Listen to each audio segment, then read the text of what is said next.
Today, Miss Deneve's class is going to take a field trip through the human body.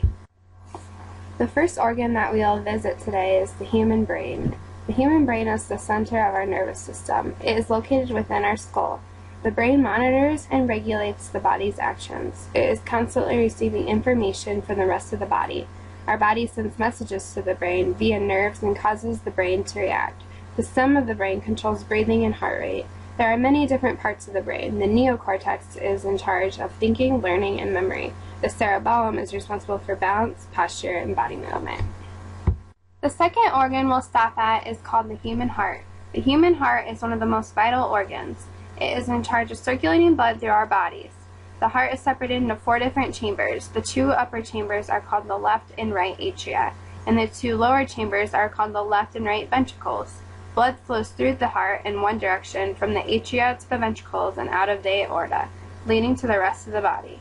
Blood is brought back into the heart via the inferior and superior vena cava.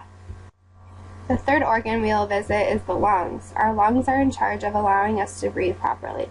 They are a pair of spongy, air-filled organs located within our chest. The right lung is divided into 3 lobes, and the left lung is divided into 2 lobes.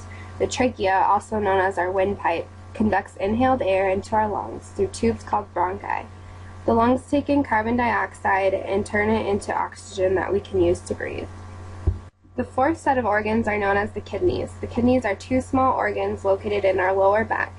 The main purpose of the kidney is to separate urea, mineral salts, toxins, and other waste products from the blood.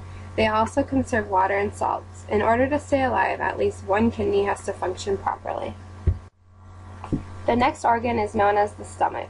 The stomach is in charge of digestion. It is located between the esophagus and the intestines. It changes size depending on the location and the amount of food stored in it. Once it finishes digesting, food will move to the intestines. The intestines are divided into 2 different sections, the large intestine and the small intestine. Most food products are absorbed in the small intestine. The large intestine absorbs water and excretes solid waste material. The food that is excreted is ejected out the anus.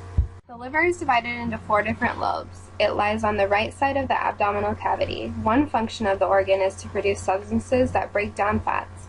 It also converts glucose to glycogen, produces urea, filters harmful substances out of the blood, and stores vitamins and minerals. It produces cholesterol and maintains sugar in the blood. The last organ is called the urinary bladder. The bladder is a hollow balloon-shaped organ that lies in our pelvis. It collects urine from our kidneys and stores it until it's full enough to empty out of our bodies.